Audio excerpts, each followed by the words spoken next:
What's going on, everyone? Today I'm going to show you how to pull out your cabin filter on your 2022 Kia Carnival. Alright, so we're going to go ahead and lower the glove box door, and the first thing we're going to have to do is disconnect the damper. That's right here. First time doing this, these can be a little hard, okay? But you just pull it off just like that. Now we need to lower the glove box door, and we got to get it around these stoppers here. So you just pull the glove box in like this, and then you can lower the door, okay?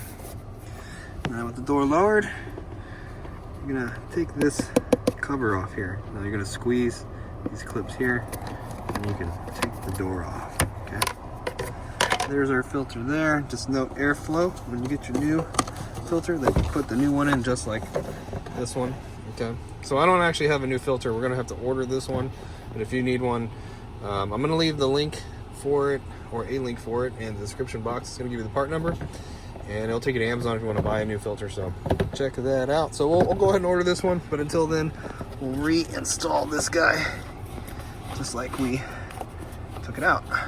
Okay. So on the left side here, it has this hook, I guess you can say, and it goes in first, and then we just snap that guy back. And the glove box door, we just have to just close it, and then it will hold itself up, and then grab the damper here and just hook it back up just like that. We're all done. We'll hope the video was helpful. If it was, appreciate it if you like and subscribe. Drop me a comment. Catch you guys in the next video.